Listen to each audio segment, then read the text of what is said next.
আমরা সবাই জানি যে আসন্ন ত্রয়োদশ জাতীয় সংসদ উপলক্ষে নির্বাচন কমিশন একটি তফসিল ঘোষণা করেছে, যার আলোকে আগামীকাল 22শে জানুয়ারি বৃহস্পতিবার থেকে নির্বাচনী প্রচারণা শুরু হতে যাচ্ছে। আপনারা ইতিমধ্যে অবগত রয়েছেন যে বিএনপি চেয়ারম্যান জনাব তারেক রহমান, শহীদ আবু সাইদ, শহীদ ওয়াসিম আকরাম, মাওলানা আব্দুল হামিদ খান ভাসানী এবং তার নিজের নানির কবর জিয়ারত সহ বেশ কিছু ধর্মীয় এবং ব্যক্তিগত অনুষ্ঠান আয়োজন করলেও পরবর্তীতে এসব সফরকে কেন্দ্র করে যে বিপুল জনসমাগম ঘটে, সেই প্রেক্ষিতে নির্বাচন কমিশন একটি অনুরোধ করেছিল এবং সেটিকে সম্মান জানিয়ে তিনি সেই সফরগুলো বাতিল করেছিলেন। ঘোষিত তফসিল মোতাবেক আগামীকাল নির্বাচনী প্রচারণা যেহেতু শুরু হতে যাচ্ছে, বিএনপি চেয়ারম্যান জনাব তারেক রহমান সেটি শুরু করতে যাচ্ছেন সিলেট সফরের মধ্য দিয়ে। তিনি আজ রাত 8:15 বিমান যোগে সিলেটে পৌঁছাবেন। গভীর রাতে হযরত শাহজালাল রহমতুল্লাহি আলাইহি সাল্লাল্লাহু আলাইহি ওয়াসাল্লামের মাজার জিয়ারত করবেন এবং আগামীকাল সকালে সিলেট আলিয়া মাদ্রাসা মাঠে নির্বাচনী সমাবেশে যোগদান করবেন। জনাব তারেক রহমান আগামীকাল দুপুরবেলা মৌলভীবাজার সদর উপজেলার শেরপুর আইনপুর খেলার মাঠে সমাবেশে যোগদান করবেন।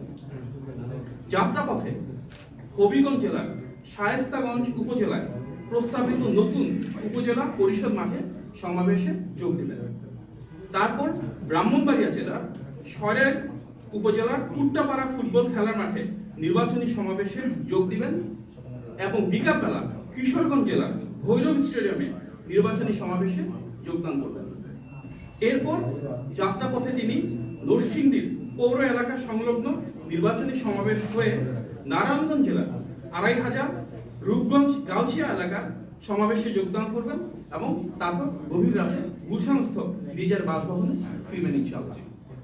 এই লক্ষ্যে ইতিমধ্যে আমরা সংশ্লিষ্ট প্রতিটি জেলার প্রশাসক তথা রিটার্নিং অফিসার, যার মাঝে রয়েছে সিলেট, সুনামগঞ্জ, মৌলভীবাজার, হবিগঞ্জ, ব্রাহ্মণবাড়িয়া, নরসিংদী, নারায়ণগঞ্জ এবং ঢাকা সংশ্লিষ্ট পুলিশ বিভাগ এবং অন্যান্য কর্তৃপক্ষকে চিঠি প্রদানের মাধ্যমে অবহিত করেছে।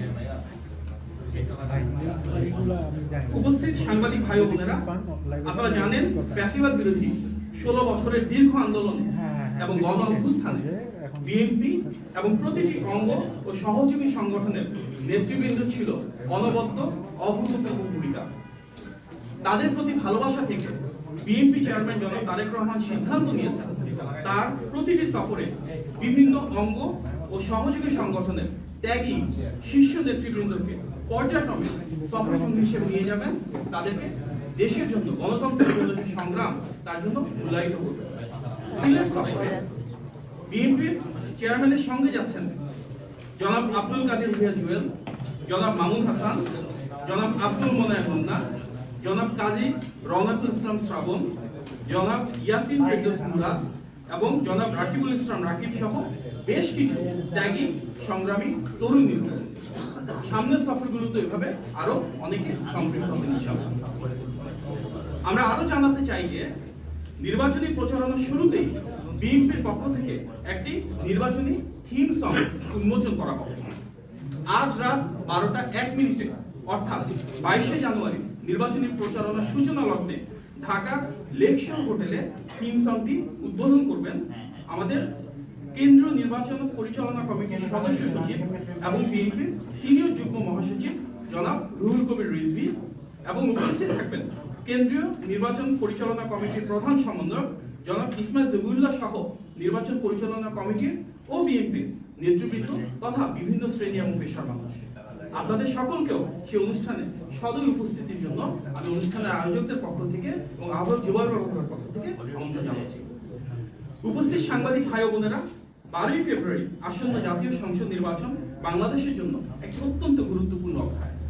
আমরা বিশ্বাস করি ইতিবাচকভাবে একটি সুন্দর, সুষ্ঠু এবং গ্রহণযোগ্য নির্বাচনী প্রচারণায় গুরুত্ব দিয়ে প্রতিটি রাজনৈতিক দল সর্বোচ্চ সহনশীলতা ও সহাবস্থান নিশ্চিত করবে। সকল রাজনৈতিক দলের কাছে আমরা আহ্বান জানাই নির্বাচনী আচরণবিধি পূর্ণাঙ্গ প্রতিপালনের মধ্য দিয়ে যেন বহুল আকাঙ্ক্ষিত নির্বাচনে জনগণের আকাঙ্ক্ষা এবং প্রত্যাশার প্রতিফলন ঘটে। আমাদের সম্মিলিত দায়িত্বশীলতা ও গণতান্ত্রিক চর্চার মাধ্যমেই এই নির্বাচন এক অনন্য দৃষ্টি স্থাপন করতে পারবে ইনশাআল্লাহ। আপনাদের সবাইকে ধন্যবাদ। আসসালামু আলাইকুম। পরবর্তী সফরটা যদি বলতেন সিলেটের পরে আমাদের পর্যায়ক্রমে যে সফরগুলো আসবে সামনে, তার আগে এভাবে আমরা প্রেস কনফারেন্সের মাধ্যমে প্রত্যেকটা সফরের ডিটেইলের বিষয়ে ইনশাআল্লাহ অবগত করব। আমরা জানি পরবর্তীতে চট্টগ্রামে যাওয়ার একটা পরিকল্পনা রয়েছে, সেটি সিলেট থেকে আসার পর যথাসময়ে আমরা আবার আপনাদের সামনে সবিস্তার উপস্থাপন করব। নির্বাচনী এগুলো সমাবেশের মতন করে হবে। আমরা ইতিমধ্যে বলেছি যে সেখানে স্বাভাবিকভাবে প্রচুর উপস্থিতি থাকে। আমরা দেখেছি ইতিপূর্বে স্মৃতিসৌধে যাওয়ার সময় কোনো নির্ধারিত প্রস্তুতি ছিল না, কোনো জনসমাবেশ ছিল না, কোনো পথসভা ছিল না, কিন্তু বিপুল পরিমাণ জনসমাগম হয়েছে। সুতরাং এই সফরগুলোতেও হয়তো সাধারণ মানুষের দলের নেতাকর্মীর আবেগ, আশা, আকাঙ্ক্ষা থাকবে, এটিকে ঘিরে হয়তো ব্যাপক পরিমাণ জনসমাগম হবে। আপনার অবস্থা মাধবী, আপনারা যখন নির্বাচনের জন্য চেয়ারম্যান নানা জায়গায় যাবে, কিন্তু আমরা বিভিন্ন জায়গায় দেখছি যে একটি রাজনৈতিক দল পাশাপাশি যাচ্ছেন, বিকাশ নাম্বার নিচ্ছেন, নানান ধরনের তথ্য সংগ্রহ করছে কিনা? না, বিএনপি থেকে এই ধরনের কোনো তথ্য সংগ্রহ করা হচ্ছে না, এবং আমরা বিশ্বাস করি আমাদের গণ অভ্যুত্থানে যে আকাঙ্ক্ষা ছিল একটা গণতান্ত্রিক বাংলাদেশ, সেটি বিনির্মাণের জন্য নির্বাচনী আচরণ বিধি কিন্তু প্রত্যেককে মানতে হবে। বাসায় বাসায় গিয়ে ভোটার আইডি কার্ড সংগ্রহ করা, বিকাশের নাম্বার নেওয়া, এটা তো কোনোভাবেই কাম্য না। আমরা বলছি সাধারণ মানুষ যেন এগুলোর ব্যাপারে সজাগ থাকেন, কারণ জনগণের অনেক আকাঙ্ক্ষা রয়েছে এবার ভোট দেওয়ার ক্ষেত্রে। সেখানে লেভেল প্লেইং ফিল্ড যেন নষ্ট না হয়। আমরা যদি দেখি নির্বাচনী আচরণ বিধি লঙ্ঘন করে কেউ সংঘবদ্ধভাবে বিভিন্ন জায়গায় গিয়ে ব্যালট বাক্স নিয়ে আমরা যেটা দেখলাম প্রবাসে, দেশের অনেক জায়গায় আইডি দিচ্ছেন, বিকাশ নাম্বার দিচ্ছেন, এগুলো অনাকাঙ্ক্ষিত। আমরা আমাদের দলের সব নেতাকর্মীকে আহ্বান জানাবো, আগামীকাল থেকে যে প্রচারণা হয় সেখানে আমরা আমাদের ইতিবাচক রাজনীতিকে আমরা পালন করি, সাধারণ মানুষের কাছে করতে যাই, আমাদের পরিকল্পনাগুলো তুলে দিই, এবং যে ধরনের অপপ্রচার রয়েছে সেটার বিরুদ্ধে যেন যা সত্য যা সঠিক সেটার পক্ষে অবস্থান নেই, এবং যারা এভাবে আইডি সংগ্রহ করছেন, যারা বিকাশ নাম্বার সংগ্রহ করছেন, এই নেতিবাচক রাজনৈতিক কৌশল থেকে যদি বেরিয়ে আসে তাহলে তাদেরকে সে আহ্বান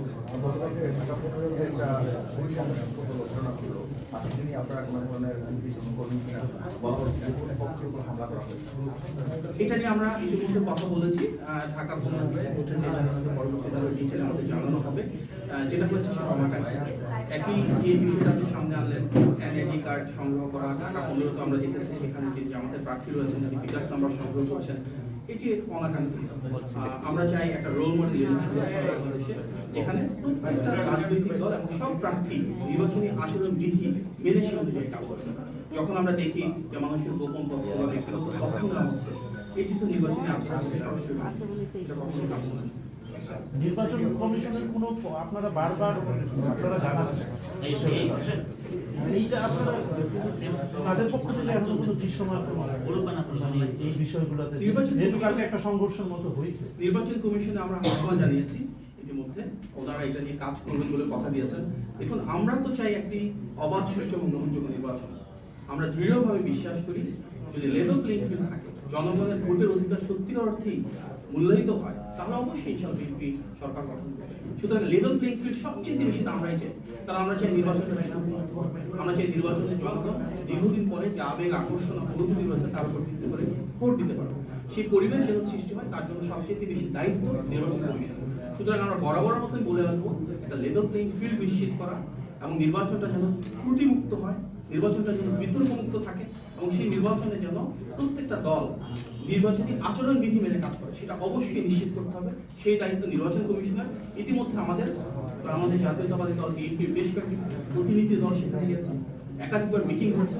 আমরা নির্বাচন কমিশনকে আহ্বান জানিয়েছি তারা যেন এই বিষয়ে সবটাকে অবস্থান নেয়। গতকালকে মিরপুরে যে ঘটনা ঘটলো, প্রচারণা শুরু আগামীকাল থেকে, তো প্রচারণার সময় এরকম আরো সংঘর্ষ, এরকম ঘটনার আশঙ্কা করছেন? আমরা আহ্বান জানাবো যে সচেতন এবং দায়িত্বশীল রাজনৈতিক দল হিসেবে যেন প্রত্যেকে যার যার দায়িত্ব পালন করে।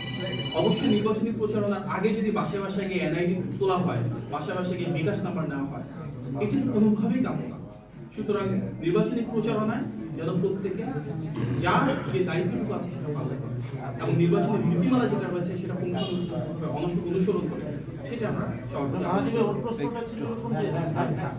আমরা এর আগে ম্যাডামের ইয়ের সময় আমরা বহরে থাকাকালীন অবস্থায় হামলা হয়েছে, এটা তো পরবর্তীতে ইনভেস্টিগেশন হয় না, এই জিনিসগুলি বেরিয়েও আসে না। আপনারা আর মাননীয় চেয়ারম্যান তারেক রহমান আসার পরে যেই সিকিউরিটি হয়তো এই তার বহরে এই ধরনের সিকিউরিটি থাকবে না, তখন সেনাবাহিনী বা বিগ সিকিউরিটি ছিল। তো তখন আপনারা কোনো আশঙ্কা করছেন কিনা কোনো হামলা? কারণ নির্বাচনী প্রচারণার সময় এই ধরনের অনেক ঘটনা ঘটে। এটি সময় বলে দিবেন। আমরা তো মনে করি জনগণের ভাষা আপ্লুত তারেক রহমান, যেখানে উনি যাচ্ছেন প্রচুর মানুষ রাস্তার দুপাশে দাঁড়াচ্ছেন, সব শ্রেণী পেশার মানুষ একবার দেখতে চাচ্ছেন। সুতরাং জনগণের যেখানে ভালোবাসা রয়েছে সেখানে আমরা হামলার দিকে চিন্তা না করে জনগণের ভালোবাসাকে কিভাবে উনি মূল্যায়ন করবেন, বিএনপি ইনশাআল্লাহ রাষ্ট্র পরিচালনা আসলে কিভাবে জনগণের আকাঙ্ক্ষাকে ধারণ করে দেশ পরিচালনা করবে সেটা আমাদের মূল চিন্তা। মাঝি ভাই, গত মনোনয়নপত্র প্রত্যাহারের সেদিন চলে গেছে, এরপরও অনেক প্রার্থী বিদ্রোহী প্রার্থী মাঠে রয়ে গেছে। সেক্ষেত্রে যারা এখনো রয়ে গেছে তারা নির্বাচন কেন্দ্রীয় পরিচালনা কমিটিটা, যেটা কেন্দ্র দলের হাইকমান্ডকে কোনো সুপারিশ করবেন কিনা বা তাদের বিরুদ্ধে ব্যবস্থা নেওয়ার কোনো চিন্তা ভাবনা মানে অতি দ্রুত আছে কিনা? দেখুন, গণ অভ্যুত্থান হয়েছে, তার আগে 15 বছর একটা ফ্যাসিবাদ বিরোধী আন্দোলন ছিল। দীর্ঘ সময় দেশের সাধারণ মানুষ যেমন ভোট দিতে পারেননি, একই সাথে এটা সত্য যে অনেক ত্যাগী সংগ্রামী রাজনীতিবিদ রয়েছেন যারা কখনো নির্বাচনে অংশগ্রহণ করতে পারেন। এত দীর্ঘ সময় পরে যখন নির্বাচন হচ্ছে, বিএনপির মতো এত বড় একটা রাজনৈতিক দল, এখানে অভ্যন্তরীণ প্রতিযোগিতা থাকবে, কিন্তু প্রত্যেকটা আসনে তো একজনের বেশি মনোনয়ন দেওয়া সম্ভব হয় না। সুতরাং অনেক আসনে এমন অনেক প্রার্থী রয়েছে, অনেক ত্যাগী, অনেক সংগ্রামী, দলের জন্য ওনাদের অনেক বড় ভূমিকা রয়েছে।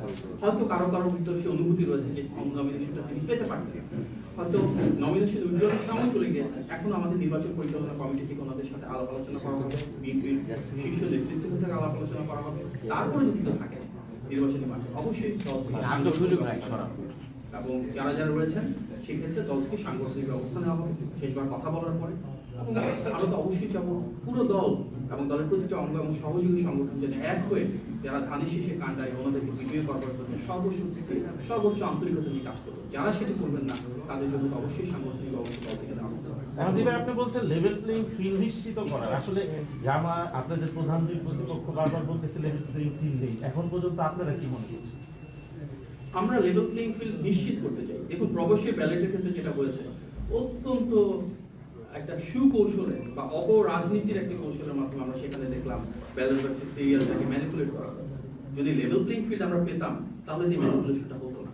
তার মানে কি, নির্বাচন কমিশনের হয়তো নির্দিষ্ট কিছু ব্যক্তি রয়েছে, একটা অংশ রয়েছে যারা এভাবে পূর্ব পরিকল্পিতভাবে ম্যানিপুলেশন করছেন। লেভেল প্লেইং ফিল্ড নেই এটা বলতে যাচ্ছেন? না না, উনি ওটা বলেন। আমরা চাই লেভেল প্লেইং ফিল্ড প্রতিষ্ঠা হবে, এটা আমাদের প্রত্যেকের কাম। সার্বিক যে চিত্র বিএনপি প্রার্থী সব মিলিয়ে